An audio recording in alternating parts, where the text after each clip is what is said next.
for anybody who feels like they're afraid of confrontation. All right, so let's have this conversation while I work on detangling my hair. Because I'm many things, but a stylist is not one of them. All right, so after dropping my daughters off at school, I went and grabbed me a coffee.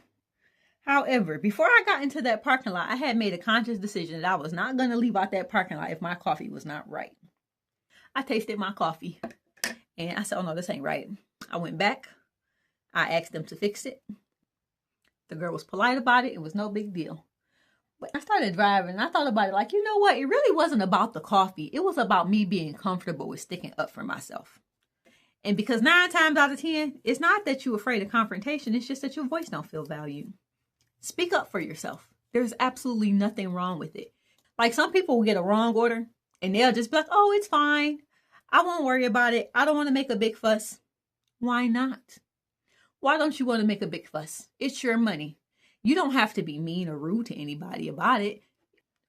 A lot of times we're taught to devalue our voices at a very young age. Children should be seen and not heard. We've been told that. But then that shut out. That closed some of us up. That silenced a lot of our voices because a lot of times where we needed to be heard, we didn't feel comfortable being heard. Examine your behavior and try to change it because it's not doing you any good. I used to be a person that would be like, oh, I can handle a lot before I blow up. Oh, yeah, that means that my tolerance for bullshit was high. Why was I trying to fantasize that? Yeah, try that now. My tolerance for bullshit in this season real low. Real low. We're not going to chance number 2.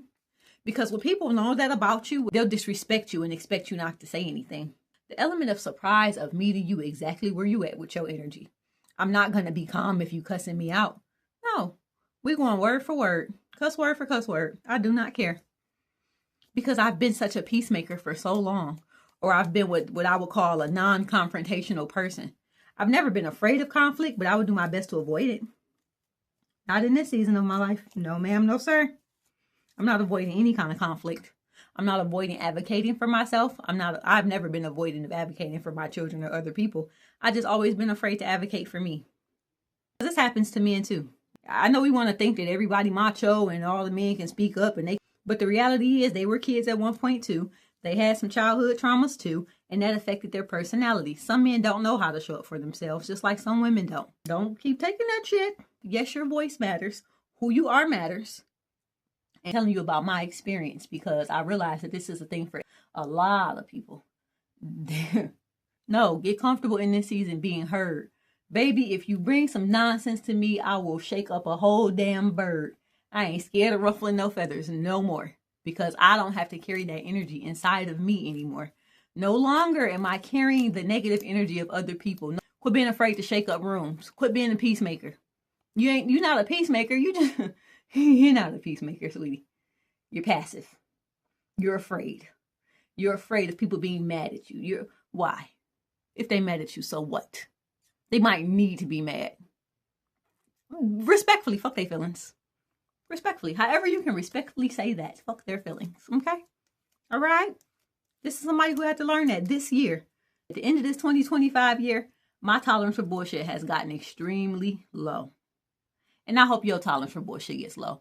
I hope you get comfortable with conflict. Go cut into that coworker. Next time that coworker say something sideways to you, just respectfully say, excuse me. Run that by me one more time.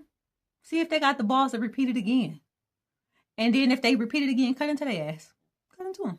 You ain't got to be rude. You can be nice but nasty. You got to be professional. You can be professionally rude. Believe me.